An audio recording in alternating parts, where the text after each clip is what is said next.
Hey guys, before we start this episode, I wanted to talk to you about Type 1 Lifting. So, Type 1 Lifting is a clothing line that proceeds of the shirts and tanks and everything else goes to the Children's Diabetes Foundation. So, this all came about with me and seeing a 5-year-old girl in the emergency department that had new onset of diabetes. So, just take a look at the website. It's www.type1lifting.com. So just check it out. If you don't buy anything, that's perfectly fine.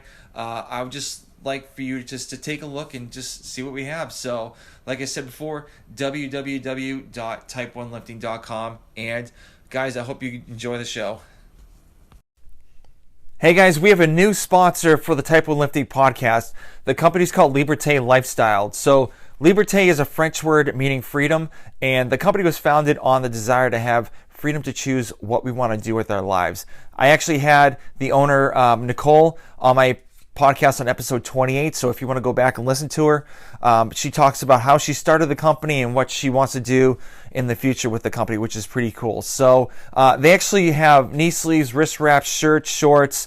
Love the knee sleeves. I have the ice cream knee sleeves, and I love them so much. The neoprene's still good. The seams haven't split compared to other knee sleeves that I've had in the past, and I'm planning to keep these for a very, very long time. So Nicole actually gave me a promo code for you guys too. So it's all capital letters, TYPE, and the number 1. So it's Type 1. So go to libertelifestyle.com, check out what they have in the store, use the promo code Type 1, and save some coin. Now let's go to the episode.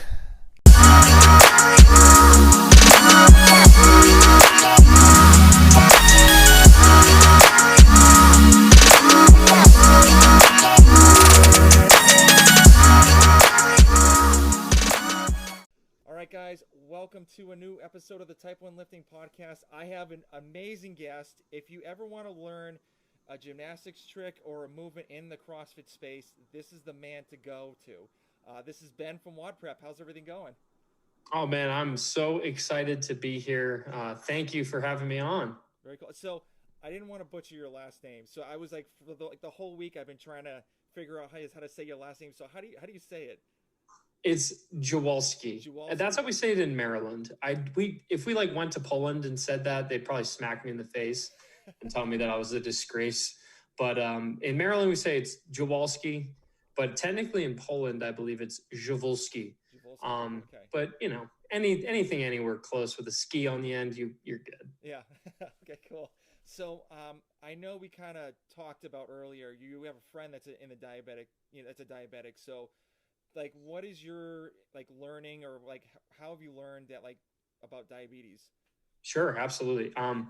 So as a bit of backstory, I opened a CrossFit gym in 2013 that I ran for a couple of years, and then I had to sell my half and move around the world to eventually get married and follow my wife around because she's in the U.S. Navy. Mm-hmm. So they tell her where we live. So when I was running my gym, I had a member who joined named Whitney, and she was like, I have Type 1, you got to be careful with, I have to be careful with X, Y, and Z. If I stop in the middle of a workout, don't yell at me, that kind of thing. And I'm like, okay, whatever. I literally had no idea what it was. I do have a couple uncles I have an uncle with Type 2, and I actually do have an uncle with Type 1, but I haven't seen that uncle too many times. I'm not super close to them. So I didn't really know much about it, other than one time when we were fishing, he fell into the water because he lost his balance. That's all I know. Back when we were kids. So I had a very limited understanding. Well, luckily, this girl, Whitney, and her husband, Derek, who eventually became my best friends in the world, Shelby and I, my wife and I, we ended up living in the same apartment complex as them in San Diego. Cool. They came and visited us when we lived in Japan, and now they're actually moving down the street from us here in Denver because they're our best friends, our best couple friends. Because we've become such close friends, I've got to experience firsthand what it's like living with someone who has Type 1, because they've stayed at our house. They've lived at our house for probably up to maybe 6 months at this point now, collectively, cumulatively. And we work out all the time together because she does CrossFit or did CrossFit a lot at my gym. And then, we work out together, and getting to see her manage it and be so attentive and in tune with her body is something I've never done and I've never understood. But watching her true insulin sensitivity and how she has to manage when she takes her doses of insulin and which kind she takes. And, I would butcher all the different names, and the thing that she has jabbed into her arm that, it tells her what her blood sugars are, but it's not always accurate. It's just like all these things that she just has to, like, living with it is so much harder than just being me, right? Where I can go eat a pint of Ben & Jerry's and, clap my hands and be totally fine. And that's not a luxury that she has. And then what I've also seen in like living with her and hanging out with Whitney is watching how positively fitness affects her training, how fitness and training affects her blood sugars. Like it helps her stay much more consistent, and it helps her not have crazy high highs. And it's just so cool to watch that. And it's just another, tip of the hat to fitness being such an important aspect of living a healthy life. Even when part of your body doesn't even function properly, fitness helps you function better. So that's my experience with it. And then of course, Whitney, who, again, this is like my main experience with type 1. Yeah. Whitney also is an influencer on the social medias, especially Instagram, and runs her own business where she coaches women who have type 1 called Happy Pancreas. Yep. And I've helped her a lot with her business, like, because I have my online business. I started it while we were basically living with them in San Diego, and she's got to see WODprep grow. So I just have such a close connection to the community that, yeah, it was destiny that you reached out. And I was like, oh my gosh, I'd love to come on here, because while type 1 is not something I've personal experience with, it's something that one of my best friends has. And the fact that you're doing something that bridges the gap between fitness and weightlifting and exercise with type 1, I'm super excited about that. Yeah. I would love to have, people that are non-diabetics, just to get the feeling of like low blood sugars and high blood sugars, just to kind of see, just like be like 24 hours and just in my shoes or anybody else's shoes, and just kind of see, how people get frustrated when they get a high blood sugar and all that stuff. So it's literally a numbers game, like 24/7. And Whitney could probably, vouch for this too. So it's like, you try to take insulin with high blood sugar and it's not going down. You're trying to figure out why. And it's like just getting super frustrated. And then you overdose, and then you have a crazy low. Yeah. Yep. Yeah. There's been times I've driven. There's been times I've driven out of my house, and I'm like, all of a sudden, like I get this weird eye twitch. If I look one way, it's like it pauses, so it like stops here and then goes immediately to the other side, and I'm like, okay, this is not good. So I checked my blood sugar; it was like in the 30s, and I was like, babe, you got to drive. And my wife is like a little frustrated, but I can't do anything about it. So yeah, that's crazy. And I've seen firsthand there's been times where we've been all hanging out. Like I actually remember specifically in Japan, we were going on a really cool trip. We were staying at a place called Ryokan, which is, it's basically like a hot spring hotel, really fancy, really nice. We were having a great time. And then just like all of a sudden at like 3 a.m, apparently she like woke up and had like a crazy low and had to wake Derek up. Derek like couldn't find candy, so he came and got it from our room. And like, it's just like going to sleep is a bit of a stressful thing, because it's like you could die in your sleep if you don't have an alarm that's telling you that your blood sugars are too low. And that's just, it's something I've never had to deal with. And while it does make me appreciate the fact that like, wow, having a functioning pancreas is quite nice. Yeah. And it's a luxury that like you don't appreciate until you maybe see the other side. Even though I can't walk a mile in your shoes, I've been next to that person, and I truly do feel for her. And yeah, again, like the energy flows. Like I used to be like, I wonder if like, is she tired? She says she's tired. She says, I'm so tired. I'm so wind down. It's like, suck it up. But it's like, you can't. Mm-hmm. And I now understand that. But back in the day, when I was their CrossFit coach, was like, suck it up, you're fine. When really it's like, no, like there actually is a severe energy depletion depending on how your sugars are. It's crazy. And it's something that I think even to this day, despite how widespread diabetes is in general, people just don't understand it. Yeah. So speaking about fitness, so how did you get into CrossFit? So I got into CrossFit when I went home from college. I went to North Carolina State University. Mm-hmm. I went home in between my freshman and sophomore year. And one of my high school teachers was like, Ben, you got to try this new fitness program. Because he was like one of my favorite teachers. I like went back and checked in on him. And he's like, I just started this new program. It's called CrossFit. They do these crazy pull-ups called kippering pull-ups. He didn't even name it right. And he's like, it's all you do. It's so easy. Just go to CrossFit.com, do the workout. That's it. Do what it says every day. They post a new one. I'm like, okay, cool. And so I started following .com programming for a while. My first workout ever was Barbara, which is 5 rounds of, I think, 20 pull-ups, 30 push-ups, 40 squats, or it might be 20, 40, 60. I don't remember.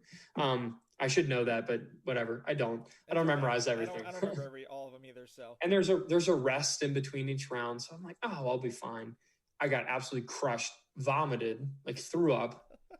I still remember because I was like doing it in like my parents' like living room because we had like a little doorway pull-up bar.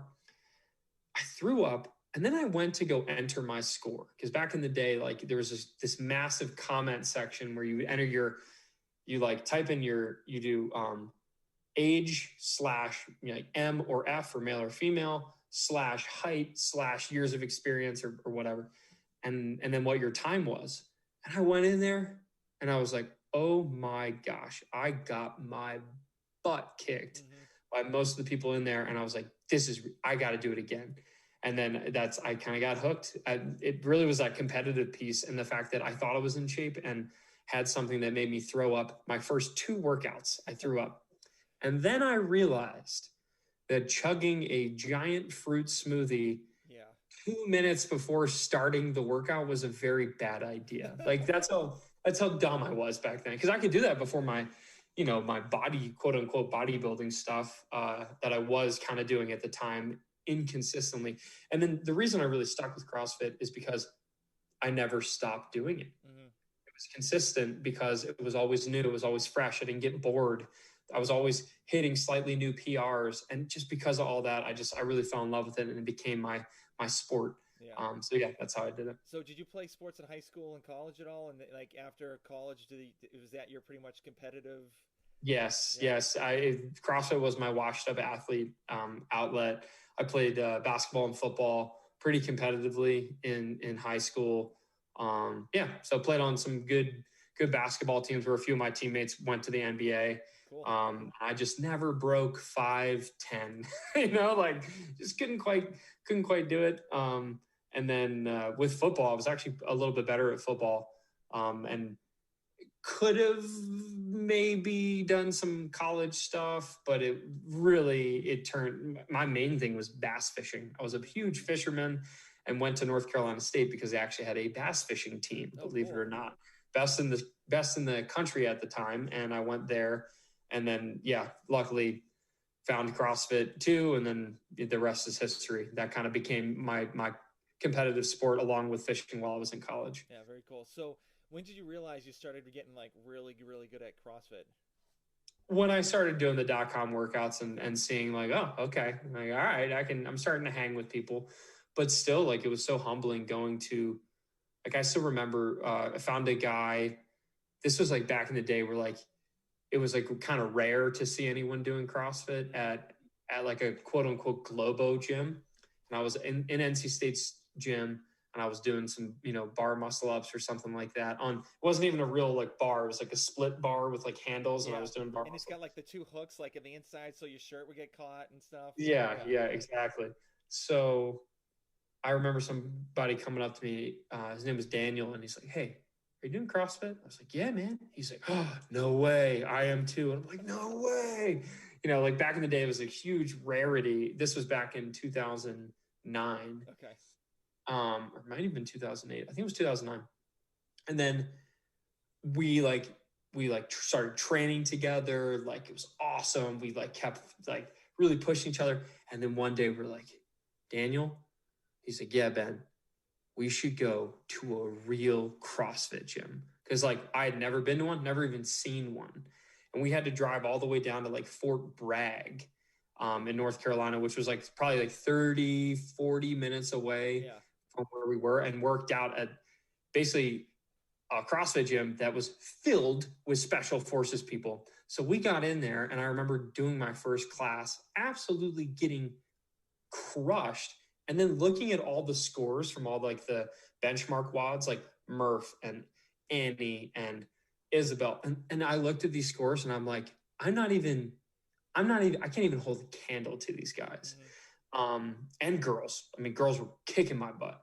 And then that convinced me, it's like, I need to get out of the NC State gym and at least try to find a CrossFit gym. And then right at that time, one opened in Raleigh. Okay. And now there's like probably 50 of them in Raleigh, but at the time there were none. And then one opened in Raleigh.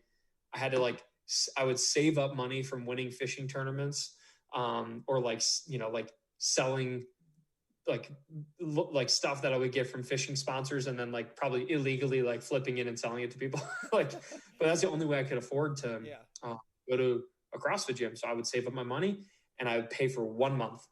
And like, you're not allowed to do that. But I was like, guys, I have to come train. I can't pay for more than 1 month. I can't do a monthly membership. That's all I got. And Chanel was her name.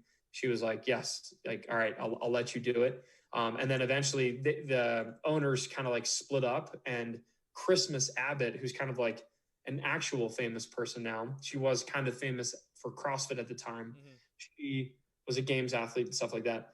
She kind of invited me to her gym and was like, hey, I'll give you a free membership. I want you to come train with us because I think you have potential to make our competition team. So I was like, easy, done. Like, I can't afford it. I'm in. Yeah. And then after a couple months of training and going to class and stuff like that, she's like, I think you would be a good coach. Like, we need new coaches. Would you be interested? And I was like, absolutely. Like, free membership, and I get to make some money teaching CrossFit. Are you kidding me?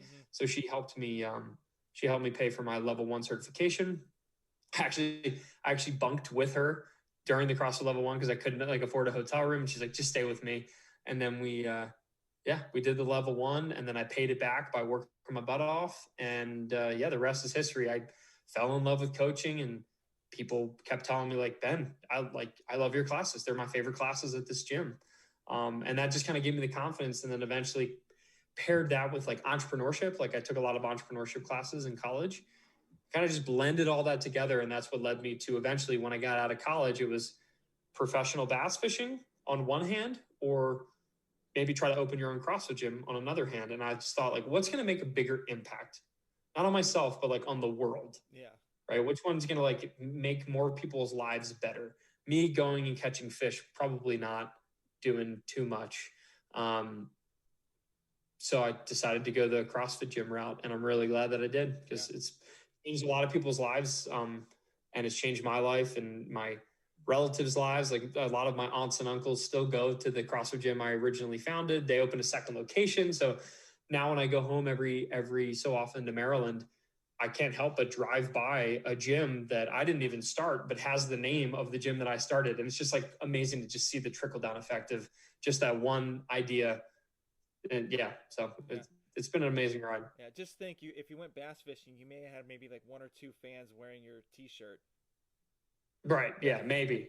Probably not. So what was the process for you to open a gym, then to sell it, and then obviously you moved and started another one? So what was the whole process throughout the whole, starting one up? Sure. Well, bottom line is the whole process was I was extremely blessed to know the right people in the right neighborhood, because like had the right friends. So back when I started the gym in 2012, is kind of when 2013 is when we started like exploring the idea. There wasn't too much density of CrossFit gyms in the Maryland area. And when I graduated college, I was like, well, I'm going to move back in with my parents and then figure out whether I'm going pro in fishing or doing a CrossFit gym thing. I originally just planned to go coach at a gym. And luckily my girlfriend at the time had a gym that she was going to called Titan CrossFit, which now like one of my best friends, we became best friends, but he was the owner of Titan CrossFit. Nick Zalman and Jamie Zalman, they owned it, and they were like, yeah, like every time you drop in here, like we love having you. We'd love to have someone who has coaching experience come coach for us. Cause a lot of people at the time didn't have coaching experience. Yeah. And I had already had 3 years under one of the best coaches at the time. So came in, started coaching for them. And then like just the stars aligned. And I met one of my buddies from high school. And then he's like, hey, I have a guy who is really rich that wants me to start this gym. And he's just kind of like willing to give us an angel investment. And I'm like, okay. He's like, yeah, he's kind of just like, however much you need, I'll give it to you because the government's going to take half of it anyway. I'd rather the government take none of it and you guys start a gym. And I'm like, okay. So that's literally what we did. We got an angel investment and then we paid him back, but he didn't want any interest. He didn't want any equity. I mean, literally, that's privilege, right? Knowing someone who's that wealthy is straight up privilege, right? Most people in the world can't get a $30,000 check stroked from a family friend, right? Mm-hmm. But at the same time, it was very much like I was talking to a lot of people about the dream and the vision that I had, and I didn't keep quiet about it. I was finding like, hey, maybe we'll start it in this garage, or maybe I'll just start personal training, or maybe I'll go coach at Titan CrossFit, which is an hour away from my house. And like, we just kind of like got our feelers out there. And then luckily, because we were so vocal about our intentions of starting a gym, the right person came out of the woodwork, and then the rest was history. And we made it work. And then I ran the gym, like I said, for about 1.5 years, 2 years. And during that time, I got engaged. And being a military spouse now, or a military engaged person at the time, it was like, all right, she's not moving up to me. I'm have to move down to her. And she was in Florida for flight school.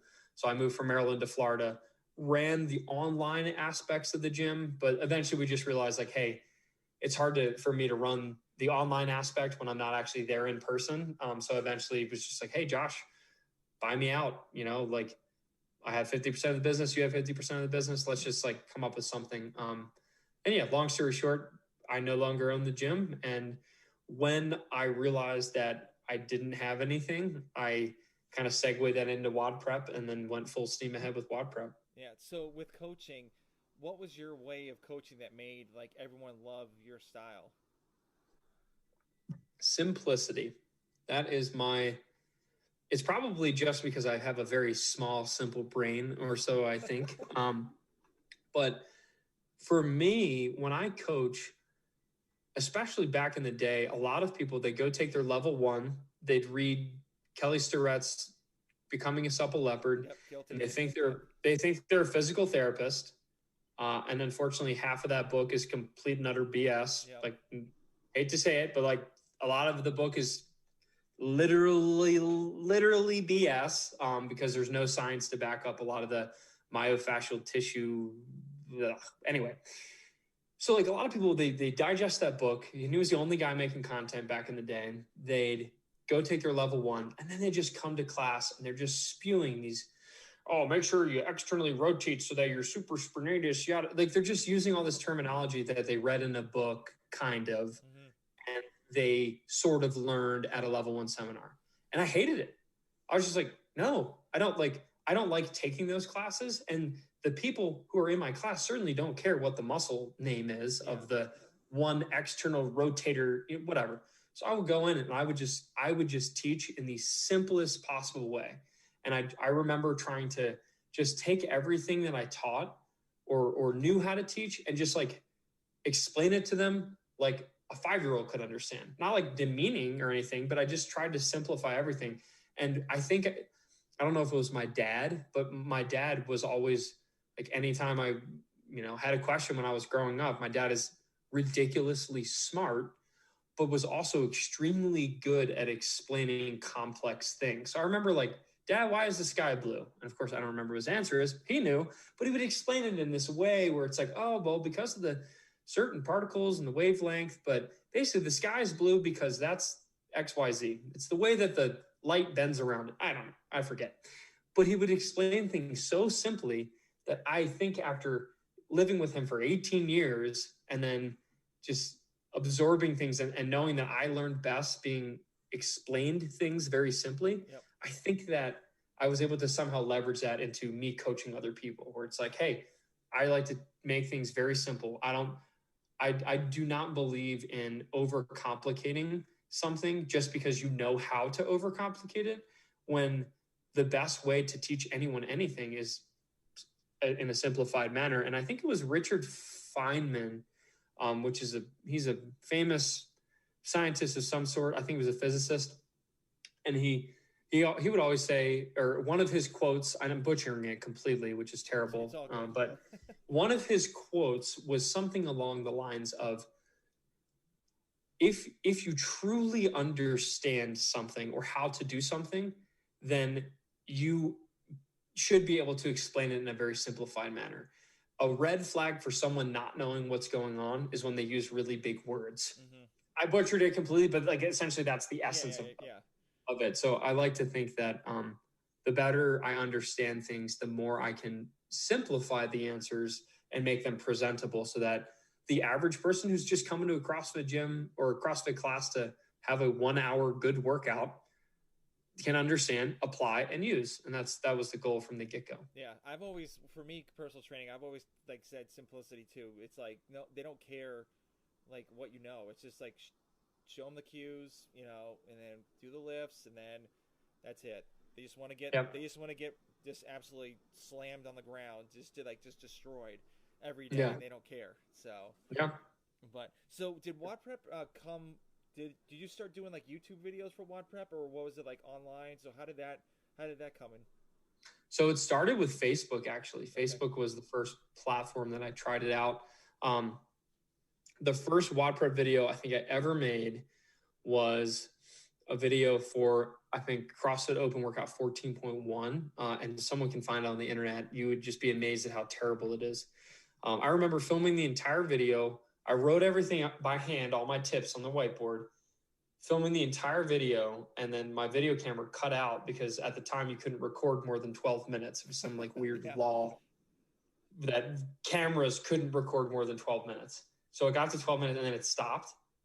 And I didn't know how to edit videos. So I just like deleted it and started over again. And like now it's like, oh my gosh, it's so inefficient. But it started with Facebook. It started with me making those videos. I kind of spammed all the CrossFitters I knew on Facebook. Hey, please share this with your gym. And the response was pretty good. People were like, hey, interesting. Like that, this was really good tips. Like these are great coaching points. Are you making another one for next week? And when I saw that, I was like, people like this. And then, like I said, like that, I had started that. I was still running my gym from a distance, like doing the online marketing. And then when that died, I realized I'm like, I need to go all in with this. And that's when it was Facebook. We went viral on Facebook a couple times, just from some silly videos that I made. They exploded. And then it just kind of like, I figured out Facebook. And then I was like, I should probably do stuff on YouTube for longer videos. I made a YouTube. And then someone was like, do you not have an Instagram yet? And then I made an Instagram. And those are the three platforms where our audience exists, really. Mm-hmm. I haven't done a TikTok or a Twitter or any of that. But I just slowly but surely started making more and more content. And then the one thing that what a mentor told me was always make content for the platform that you're actually putting the content on. So I really tried to make good YouTube videos, not just good Instagram videos that I then spammed everywhere else. It was like I always just like made content for the platform. And I think that's why I've been able to grow all of them at relatively the same pace, because people appreciate when content is nice and short and crisp on Instagram. Facebook, they kind of can like both, but it's very easy to share the viral stuff. And then on YouTube, longer form tends to do better. So, yeah. Very cool. So I know you have about, I think it was like 297 videos on YouTube right now. Yeah. And obviously, like when the open comes up, everyone's like, a new movement comes up and they're like, oh crap, like I gotta, learn this so quick. And I've actually done that mainly on your videos. But when do you think like someone should learn, like try to work on their technique? Is it like the beginning of the year, after the Open, or like a couple months before? What do you think? Let's see. When I guess my counter question is like when does a weightlifter who's qualified for the Olympics or trying to qualify for the Olympics, when do they work on technique? All the time. All the time, right? So that's my answer is Okay. all the time. And obviously it depends on what your specific goals are, and it just depends on what specific movement you're trying to get better at. But like every day's practice, right? Like, I mean, we go to the gym, it shouldn't just be to get a good workout. If your goal is to be good at CrossFit, it shouldn't just be to get a good workout. You need to also practice the things that you're not very good at. The analogy, because I like to keep it simple, is I always tell people if you're trying to, let's say you need to work on 30 different movements, right? Like all of them. Your job is to figure out what the first domino is, knock that one down, and then knock the next one down, so on and so forth. So if, let's say you can't do pull-ups of any kind, you can't do muscle ups of any kind, and you can't do handstand walks of any kind and double unders. Okay. If I'm that athlete, or if I'm coaching that athlete, I'm not going to tell them to go work on handstand walks and muscle ups, right? Because you're not going to get either of those if you don't have the strength to do a strict pull up, and you don't have the strength to, or you don't have the coordination maybe to do double unders. Yeah. So that's where we'd focus. I'd be like, well, either double unders or strict pull ups. Those are the first two movements you need to learn. Once you have strict, then maybe we can add some kipping, maybe a little toes to bar in there. And like, that's it. We just, you knock down one domino. And what's cool is we've had so many students and athletes at WODprep where they come in, they can't do a pull up. And then by systematically going through each one of our courses, starting with strict pull up strength, and then kipping pull up performance, and then bar muscle up mastery, and then muscle up madness, they go from strict pull ups, kipping pull ups, bar muscle ups, ring muscle ups. And it's like they just knock down those dominoes one at a time rather than trying to do everything at all times. Mm-hmm. Very cool. And I know you have about 25 programs the whole time. So how did you start those up, and like which one's like obviously the most popular, because everyone wants to know. Sure. I started, the first program I ever made was Muscle Up Madness, which is our ring muscle up development program. And I made that back when I was living in San Diego, prior to moving to Japan and having those Facebook videos go viral, yada, yada, yada. I had a small email list that I had built from Facebook mainly during the Open the previous year. And from that, I launched it. I think I made like $100-$200 in the first week, selling it at $27, per course. And I was ecstatic. I was I would be too.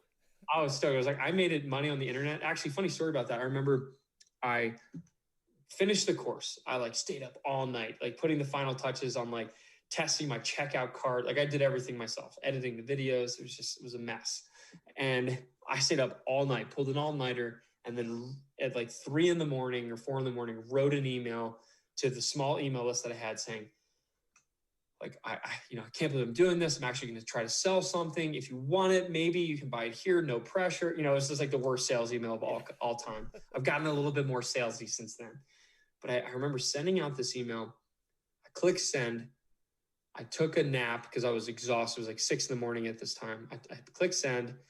I took a nap, and I woke up like a couple hours later because I couldn't sleep, and I was so excited. I was like, I'm going to go check my cart. I'm going to have like people have bought it. And I went and I logged in and I clicked refresh, and it was 0. And I was just like, well, I guess I'm not doing this. Like, this isn't going to work. It's not going to work for me. I'm going to go do something else. Like obviously online business. Like I just launched something to an email list of like, I don't know, like 500 people. I thought they loved me, but they don't clearly, and they didn't buy it. So, all right, I'm just going to go back to bed. I went back to bed, like woke up later that day, and just kind of like, I was depressed. Like I was so sad. Shelby came home and was like, dude, are you okay? And then I logged back in and clicked refresh, and I was like, oh my God. Like I had like 3 people had purchased it, and I was like, oh, and then they just kept rolling in. And it was just like, oh my gosh. And by the end of that week, I think, like I said, it was like $100 or $200. And then I went from just like, nope, this isn't going to work. I'm a failure. I knew I couldn't do it, to just like, oh yeah, 100%. I'm all in. This is this is for me. And then, yeah. So it's just so funny how like, thanks to the first, 5 people who bought the program. If you didn't, I probably wouldn't have done WODprep, but you did, and you trusted me. And the program worked. I still remember one of our first customers, Tom Mulbyer. He's now 65 or 66 years old. At the time, he was 59. He's like, I want to muscle up before my 60th birthday. Nice. And he like ended up qualifying for the games and everything. And now he can do like 10 unbroken ring muscle ups at 66. Wow.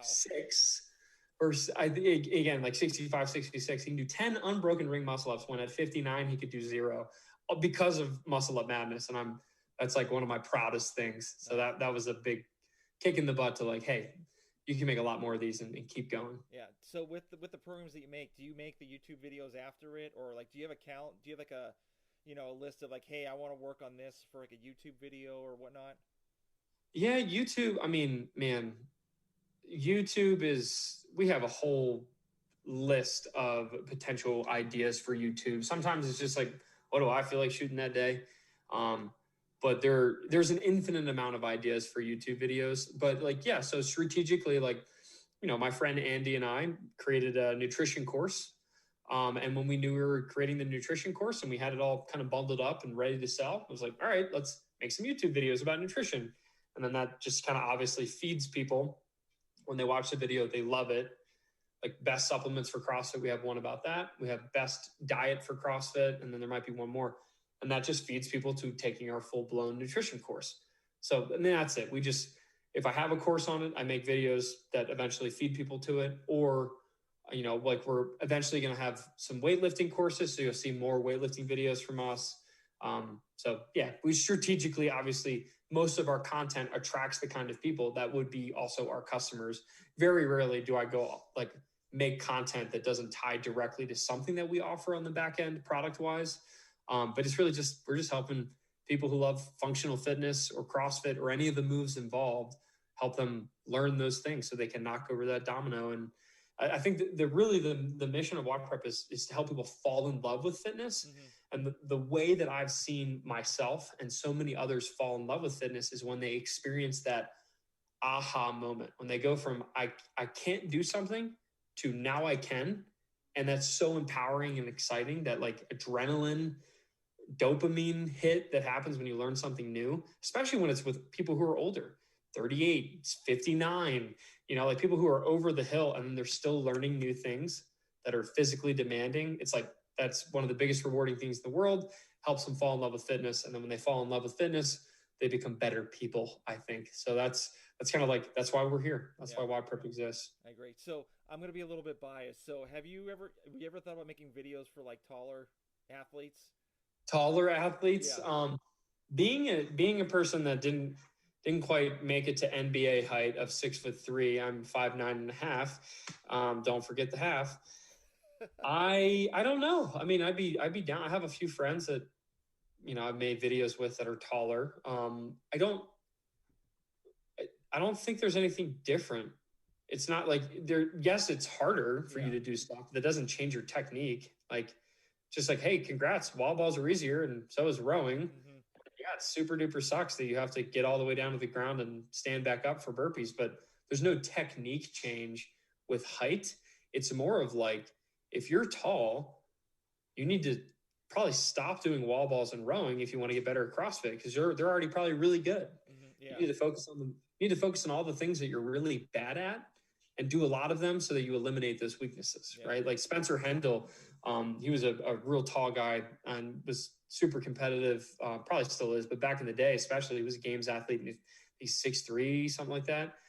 A tall guy from North Carolina that I got to throw down with a few times. And you know what he does? He just attacks all of his weaknesses, right? So Matt Frazier, who's short, is still very much better at wall balls than probably anyone else I've ever met, even though he's short. That's because he attacks them. Yeah. So that's all it is. It's just attacking weaknesses. And your weaknesses as a tall athlete are probably different than my weaknesses, which probably are wall balls and rowing and all the tall people stuff, deadlifts. So that's all it is. It's just attack your weaknesses. And because of the height, inherently weaknesses, you probably have similar weaknesses to other tall people and vice versa. Yeah, I got 3 more inches on Spencer. 3 more? Yeah. Jeez. Yeah. 6'6"? Yep. Jeez. Yeah, I'd say just play basketball, man. No, I played in college. I was like, I'm actually like more of a lacrosse player. Oh, there you So go. yeah, so I played long stick midi, and I was like just like a People, okay, long stick midi. All yeah. So I was right. the guy like running all over the place like an idiot and just like Sure. just being an animal. But yeah, I've been Yeah. doing that for like 22 years. I played football for a little bit, but I basketball. I had love for it in high school, Mhm. and like I just didn't. It just after college, I was like, okay. I'm Well, it's so funny because all the people I know, like I had a few friends. Obviously, I had some people that made it all the way to the league. mhm. They still were in love with it because they actually had aspirations of going to the next level. But like once you realize you're at your peak, like I'm sure like there's like something about like once you realize that you're not going to make it to the NBA, and you're like, man, why are we practicing so much? Like everyone else is having a lot of fun in college, and I'm not. Yeah. Then that's where you start to kind of speak to you a bit. But yeah, I know so many people who went to college for lacrosse specifically, and they were just like, a lot of them dropped out. They're just like, I hate this. Like this is not fun. This isn't the high school lacrosse that was fun that I remember. This is just really annoying. Yeah, it's a full So a time lot of job. them just dropped Yeah, off. full time job.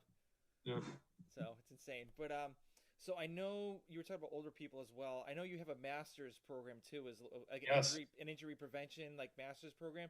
So how did that come about, and kind of like what's the whole process from like starting with the program to like how long is it going to last and all that? Sure. Yeah. So our master's group actually is it's different than a lot of our other programs in a sense. Like all these like skill programs that I mentioned, like double unders and muscle ups. Those are very much like there's a start and an end. It's 8 weeks long. It's 3 days per week, 20-minute sessions, and the goal is you can start with zero and end up with XYZ. So 0 to 50 double unders or 0 to 1 muscle up and beyond, things like that. Our WODprep Masters is actually like it's an online gym. It is a living, breathing community for masters athletes where we have daily workouts. So we have daily programming, just like an actual like normal gym. Yep. We release that in Sugar WOD. We have 3 different tracks. So we have a light, which is basically limited equipment, like a dumbbell or a barbell. Maybe that's it.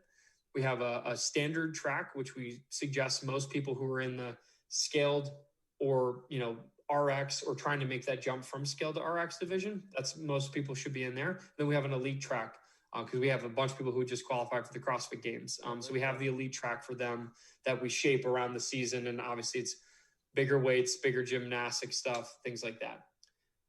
All of that exists inside of WODprep Masters, and then we also do like if you were in WODprep Masters and 35 years or older, and you post, "Hey, I need help with my snatch," hashtag coach me.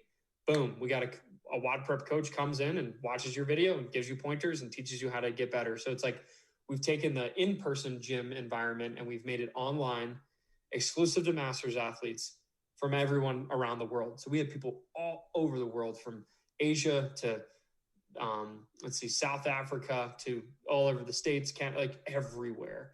And especially if you're someone who's like at a garage gym and you miss the community, or we actually do have a ton of people who are in the group that go to CrossFit gyms and they follow their CrossFit gyms programming. They just use WODprep Masters to get video feedback and to hop on all of our live coaching calls. And we have community events that are online. So we just have a ton of fun in there. So it's not necessarily like injury prevention, but what's great is like the head coach. We have like several coaches, but the head coach is a doctor of physical therapy. He's coached several people, multiple people of his athletes this year qualify for the CrossFit Games. He's helped people rehab from shoulder injuries and then go to the CrossFit Games. Like he is a pro at preventing or fixing injuries. That's like what he does. He's actually flying here tomorrow to teach a seminar to people here in Denver. So that's what's great is like at the helm of this program, you have someone who is willing and able to help you with any tweak, nick, niggle, whatever the Europeans call them, just anything that Yeah. is hurting on you, he can help. And that's kind of like a really cool aspect that WODprep Masters brings to the table. Very cool. And I know you have a big coaching staff too. So I looked on the website. Yeah. So you like what, like, just say if someone wants to have aspirations to be a coach at WODprep, like what's the whole process and how do they get involved? Yeah, it's really good to know CJ because CJ hires most of our coaches because he's the head coach. But really, I mean, most like some of our top coaches I've just hired from within, where they've taken our courses, they've excelled, they've demonstrated they're really good at being communicative and encouraging of other athletes, and then like I hire from within. So like WODprep customers and email subscribers and followers, they're the like almost all of my team has come from hiring from my email list, including like our operations manager, right? He's like completely kicking butt, getting my ass in gear at least. And he he came in and he was just on the email list, man.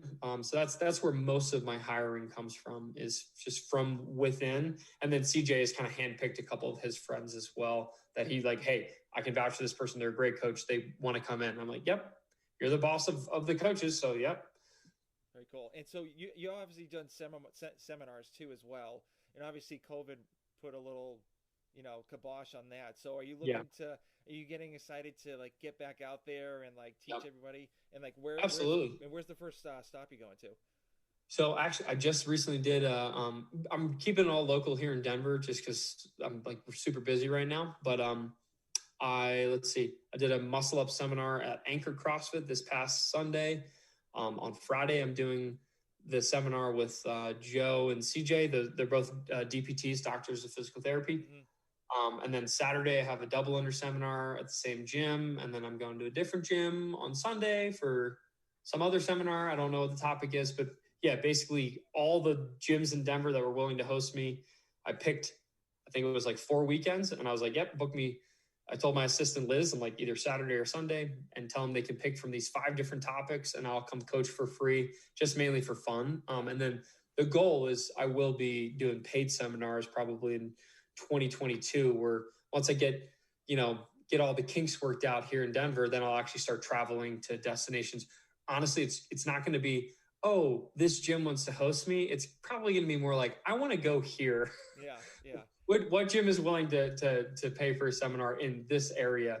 But obviously, if there's enough WODprep athletes from a specific location, and they're like, Ben, you got to come out here, and especially if they're already customers of mine, or if they're our highest level, like one-on-one athletes, I kind of bend over backwards for people who have WODprep loyalty. So, and actually right before this call, I had someone who is a customer of ours just, he said, hey, I'm in town. Like, can I work out with you? I'm like, yeah, come over to WODprep. So I tend to want to go where there are already like that core group of people that love WODprep, because I just want to show them my support.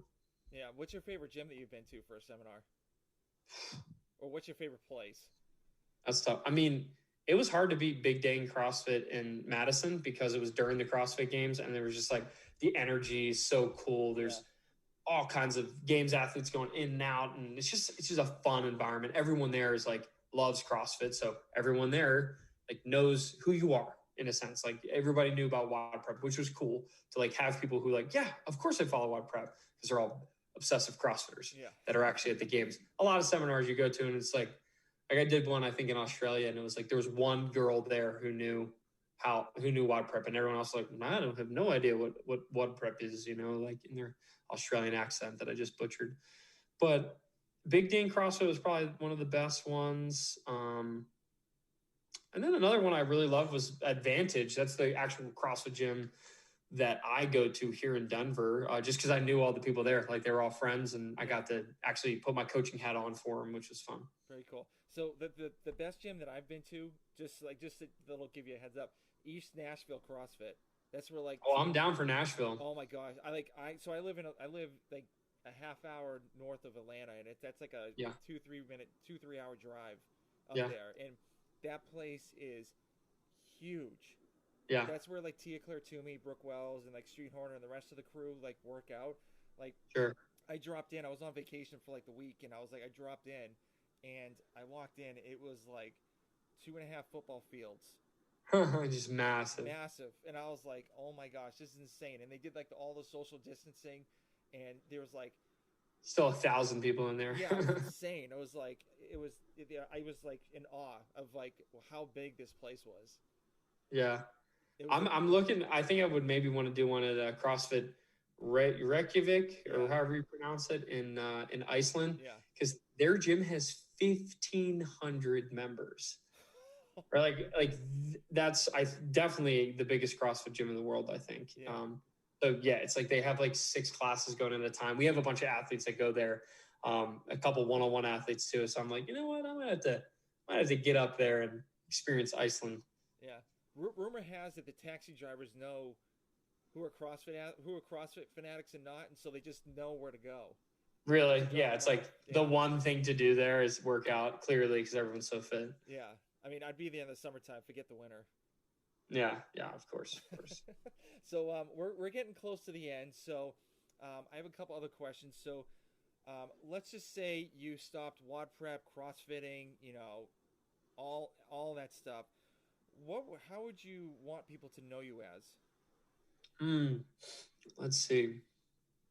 Man, it's tough because it's like if I didn't have WODprep, I feel like especially when you're like starting as a solopreneur and you like build a company from scratch, it's like very much a part of your identity. Yeah. Right. I mean, if I didn't have CrossFit or WODprep, like who would I want people to know me as? I don't know. I mean, I'd probably naturally gravitate towards some sort of teaching. So like a fishing guide, like if I had an alternate life, I'd probably live at the beach and work on an offshore boat and just try to give people the best day of their lives by taking them and putting them on some fish and just like kind of just like teaching other people. I just want to be known as like a good teacher who's like willing to help out. Yeah. I feel like I do find a lot of value when I give to others and they appreciate it, and then it helps them achieve their goals. That like makes me really happy. So it'd be something in that realm. Okay, very cool. So what are your goals for the rest of the year? It could be personal with WODprep or anything. Yeah.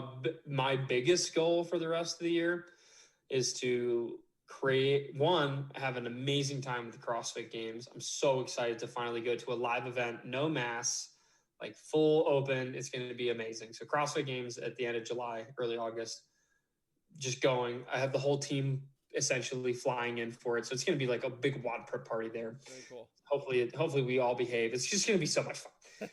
Secondarily, this is a new passion project of mine. Is I'm actually learning how to elk hunt here in Colorado. That's the highest form of physical and mental endurance test that you could possibly do, is to bow hunt a rutting bull elk.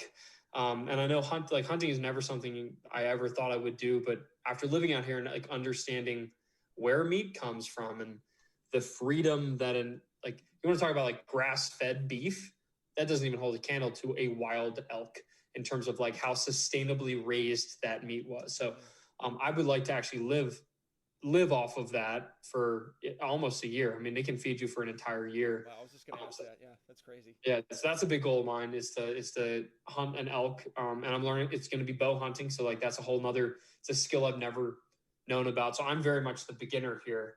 And it's fun to approach something with the beginner's mind. And then the last goal is to make an Olympic weightlifting course. I mean, that's probably our next biggest course that we're probably going to make is something in the Olympic weightlifting arena. So snatch, clean, jerk, and skewing it towards CrossFit, not just like how to get your total higher. So that's it. Very cool. And then do you have like a favorite book you like to read or like would give somebody as a gift? I have so many books that I read. The book that I've probably gifted the most, I think, would have to be Essentialism by Greg McKeown. I feel like that there's also another one that I'm drawing a blank on for whatever reason, but that's the one that initially came to mind. And that is like just one of my favorite books. And it just talks about, I've read it several times, need to reread it. I try to reread it every year, I guess. Just talks about like living life with the essential things and kind of forgetting about all the other bull that exists out there. Yeah. So, it's kind of a minimalistic kind of book. Kind of. It's like minimalist, but also it's not like, hey, if you only need one pair of shoes, or hey, you only need one pair of socks. It's not quite like that. Of course, it did take me down that rabbit hole. It's more of just like, I like it the way that he talks about like building your life. Like you don't need to do everything for everyone. It's okay to say no. Yeah. And to focus on what you need and want for your life. So I'd say that's probably the one I've gifted the most. Okay, very cool. And then what would you tell somebody that wants to kind of get in the space that you're getting into, like what to expect about the whole process? In terms of like just like an online business, or in terms of CrossFit coaching, or what? Either or. I mean, whatever you want to talk about. So for online business, if you want to get into the online business game, surround yourself with mentors and education. You need to educate yourself. Like, I can't tell you how many online marketing books and courses I've taken to come up with what works for me, right? There's no one way to do it. There's so many different ways to make a living building an online brand and an online business. You can go the slow route. You can go the fast route with paid traffic if you have cash to burn. Like, there's all kinds of things to do. But surround yourself with people who are going to teach you how to do it, that have already done it. Mm-hmm. So hiring mentors, that's been a big part of my business growth. And then reading books, because reading a book that someone wrote is the best and most cost-effective mentorship experience. Rather than paying $600 a month for a personal coach, you're paying $9 for a book off, Amazon or something like that, and can still learn a lot from it. Yeah. Or you can listen to their podcast that they got interviewed with. Yeah, there you go. Perfect. Are you a podcast guy? I used to be. I haven't done too much podcast listening recently because I tend to get more information out of books. Yeah. And there's so many podcasts out there, and a lot of them spew, anybody can come on a podcast and kind of say whatever they want. Mm-hmm. Like Joe Rogan specifically, and Tim Ferriss. Like, I love their podcasts and they have some great ones, but there also is a lot of stuff on there. You're like, well, I don't know that's true, but this guy says it's true, and he's on a podcast. So a lot of people they immediately think it's true. So yeah, I tend to do books more so and I guess you can still do the same with books, but I tend to do books because for me, a 10-hour audiobook helps really get the information to actually cross the threshold of my thick skull than a 1-hour podcast. Yeah. So have you ever, I do this trick all the time, especially listening to podcasts. Have you ever tried to speed up the? Oh yeah. Okay. All right. Yeah. I listen to all my books on like 1.5. And if like Essentialism, I could probably listen to it on 2X. I've heard it so many times, but yeah, I'm a huge Audible guy. Okay. Lots of audiobooks. Yeah. I still gotta start getting to that. So, but yeah. Awesome. So where can people reach out to you if they have any questions? Yeah, if you need anything, I'm WODprep on all the platforms. So Facebook.com/WODprep, Instagram.com/WODprep. If you DM me, yes, it's probably me looking at it because I probably check Instagram too much. WODprep.com is our website. And then if you want to email me, Ben@WODprep.com. And I have a team that helps me monitor the inbox. But just let me know that you came from this podcast. That's where you heard about WODprep, and I could throw some discounts your way. And yeah, we have a lot of free training material too. Obviously, YouTube.com/WODprep. Forgot to mention that one. That's where you're going to find the biggest videos that are more in depth are on YouTube. Very cool. Well, thank you very much for doing this. I really do appreciate your time.